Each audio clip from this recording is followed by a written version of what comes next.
My girlfriend said it's just a meme page when I asked about her secret account. So I pulled it up on the TV and everyone saw who she was really messaging. I'm 28F. My girlfriend is Nina, 30. We've been together 4 years and live together. The kind of life that looks boring and secure if you only see Instagram highlights. Our plants, the food we attempt to cook, the dog curled on the rug. She works in marketing and has always loved internet humor.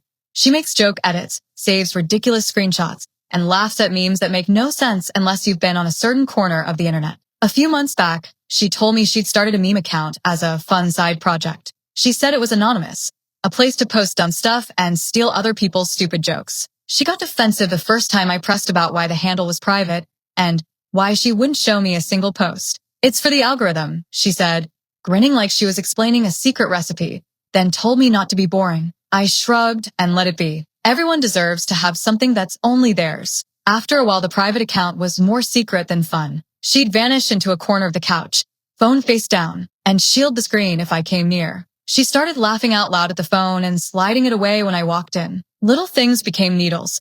She'd delete texts when I wasn't looking.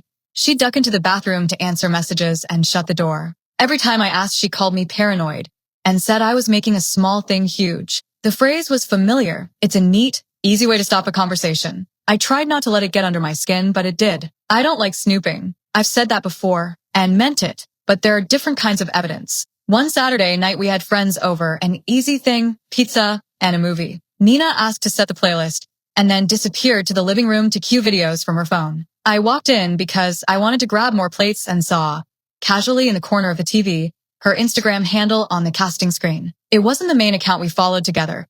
It was that private meme handle she'd refused to show me. She'd forgotten the TV stayed logged in when she cast. I put the plates down and left it. I told myself I wasn't going to make a thing of a handle on the TV. Later that night, a message popped up on the phone she'd left face down on the coffee table. A tiny preview, a line that made the air go thin. Can't wait to show you tonight. It wasn't a meme reaction gif. It was a text like something you send to someone you miss. She turned the phone over like nothing had happened when I walked by. Her hand was a blur like it had practiced that motion 1,000 times. That week, the small things stacked. An unfamiliar lipstick on the collar of her jacket when she said she'd been at the office. Another time, a receipt for a bar 2 neighborhoods over, a place she'd never mentioned being at. Each one had a plausible explanation if I wanted to take it.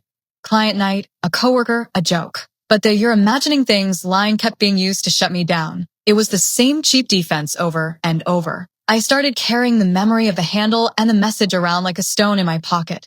The problem with that kind of stone is you start weighing it. I thought about confronting her directly. I thought about asking her to log in on my laptop so we could look at the account together. I considered that route. A calm conversation, a neutral browser window, no witnesses. But every time I tried to picture it in my head, I saw the same scene I'd already lived. Me asking a question, her putting up a tiny fortress of offense, and the conversation closing. That pattern had been what made all the earlier small violations feel larger. If she was going to tell me I was overreacting again, I wanted people to hear the rest of the story in the same room. I wanted witnesses who wouldn't let her rewrite it later. So I planned something stupid and precise. We host a monthly trivia night with friends, the same group, same jokes, same teams. I pretended I was swamped with work and wouldn't make the next one. I waited until the week before to mention it. Then I texted our friend group and asked if I could drop by halfway through with dessert because the pastry shop nearby bakes the best lemon bars and I knew they'd be missed. I didn't tell Nina anything. On the night, everyone crowded around the coffee table with takeout boxes and wine. I walked in with a box of lemon bars and set them down. People cheered. The energy was warm, the kind that feels like you could stay a long time. I waited for the right moment, not where it felt like an ambush and not so casual that the reveal would miss people's attention. When we were between rounds and the TV was already on for a music video, something in me felt like I had enough faces in the room that the truth wouldn't be dismissed as he said, she said. I grabbed the remote, opened the browser and connected it to the TV and logged into Instagram. It should have felt sleazy, opening an account that had been presented to me as a private joke. But the account was logged in on the laptop because Nina had used it to cast earlier and left the login saved. That's how I found it. A dark handle, a stream of reposted memes, and the DM box at the top showing an active conversation with someone saved only as E. I clicked the messages and a text history unfolded.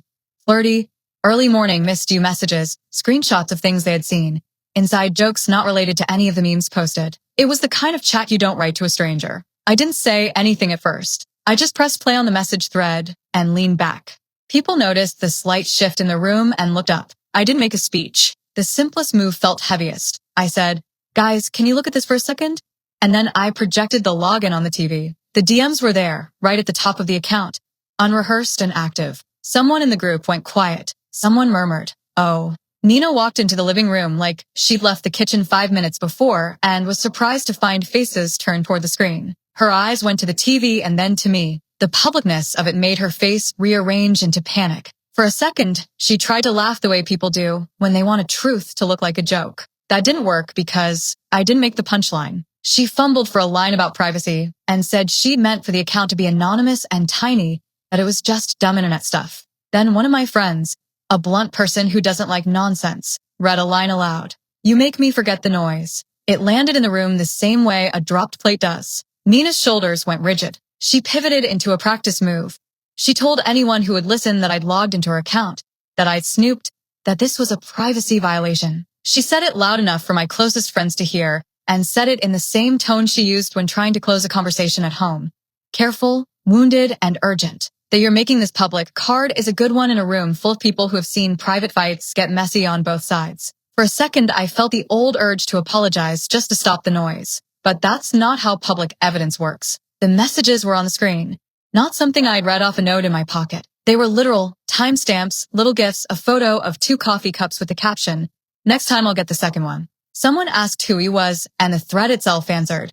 A saved contact name that matched an ex-colleague's username on a mutual friend's photo, where she'd been tagged at a work event. Nina's mouth closed. She looked small. What happened next wasn't clean. She cried. She tried to explain that it had started as an innocuous online friendship about a niche meme pipeline, that the messages had been friendly and then somehow become softer, that she'd been lonely and the attention felt easy and nothing physical had happened. Her explanation was tangled, part truth, part damage control. She admitted she hadn't shown me because she didn't want to hear that you're being paranoid and that she'd been too cowardly to come clean. She said the messages had been stupid and she was sorry. The friends who knew her well sat close. They patted her knee and comforted the way friends do. Quietly, private murmurs. I remember the exact way she said sorry, breathy, a little angry at herself, like someone both ashamed and exhausted. That moment in itself was not my goal. I didn't want to humiliate her. I wanted the reality to be visible in the same room where she couldn't lean on the old scripts to make me the unreasonable one. Seeing the messages made the old refrains.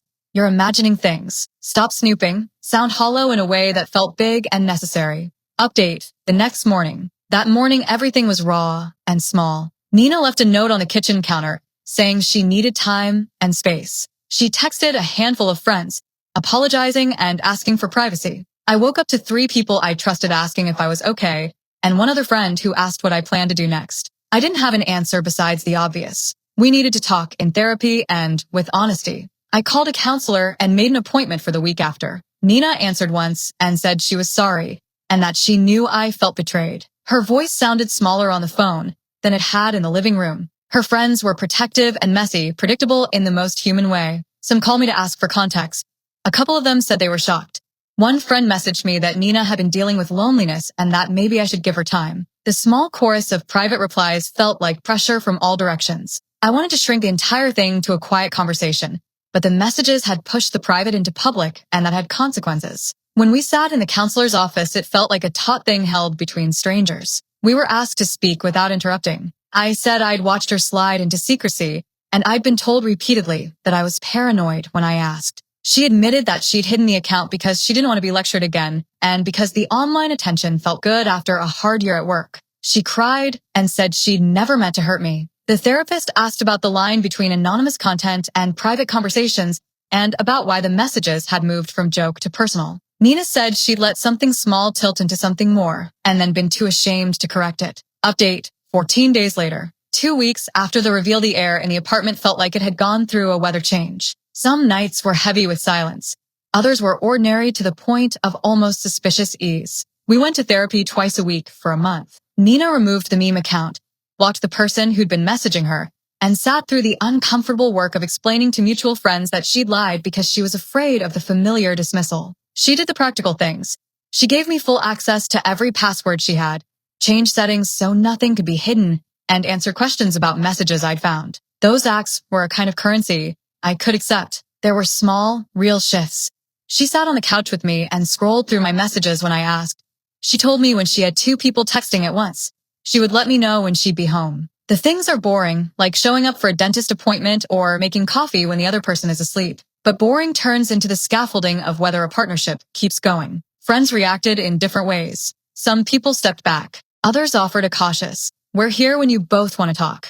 A couple of friends who'd been neutral started leaning toward me after they saw how the messages read, not because I'd made a show of it, but because the pattern and the DMs were plain. That slow shift in where people stood was claustrophobic in a different way.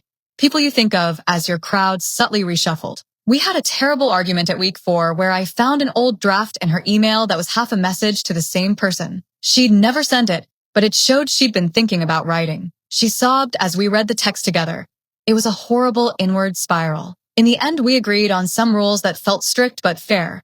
Full transparency on private accounts, no secret handles, and check-ins when a friendship outside the relationship shifts tone. It felt like setting a fence rather than building a prison. Update, 3 months later. 3 months after the TV, the worst of the immediate hurt had dulled into a steady ache. The work of rebuilding wasn't romantic. It was replacing an instinct with a habit, telling each other things before they became a story to explain. We still had the quiet nights where I'd wake up thinking of that thread on the TV, but the threads were less likely to feel like a map of what to fear. Nina stayed in individual therapy and started seeing a counselor about shame and secrecy. She apologized in small ways, making breakfast, showing up for an appointment she'd have otherwise missed, not hiding her phone. We went on a weekend away where neither of us checked work, and for the first time in months, there was a sliver of the easy laughter we used to have. It doesn't erase what happened, but it was proof that the thing we'd chosen to rebuild could be patched in places. We both learned to ask for things in different language. I learned to be less quick to assume the worst. She learned not to hide until it was easier than telling. Some friendships healed, some didn't. That was its own grief. There were a couple of people who stopped responding after the reveal and never really came back. That hurt more than the act itself did. But some friends were quiet through it all and came back later with a steady presence that mattered more than those who took strong sides. Final update, 6 months later. 6 months from the night I put the messages on the TV. We're still together. That's the honest end. A humdrum kind of progress, not a cinematic reconciliation. Nina deleted the account and blocked the person who'd been messaging her. She's worked on her need for outside validation in therapy. I've worked on how I bring concerns up without it turning into a fight. We have rituals now. A quick check-in over coffee in the morning. A rule that if one of us starts a private account, it's discussed before it's made. And a small shared calendar that we actually use. The fallout left scars. A handful of friends drifted away. A few family conversations have had a quiet tension. And we both woke for a while with that old jitter when a phone buzzed. But the daily stuff is where the repair lives. Dinner plans that happen, arguments that get addressed the same day, the small acts that add up. There is no grand moral here. The memo felt like proof of a drift. The TV made the drift public, and the work after was steady and boring. We chose to keep going, and most days that choice looks like doing what we said we'd do. The messages I showed that night are gone from the screen. They're still in my head sometimes, but less often. We've been relearning the same life we had with a few more rules and a lot more honesty. The room where we watch movies now feels like a normal place again, quieter, cautious, and slowly unremarkable.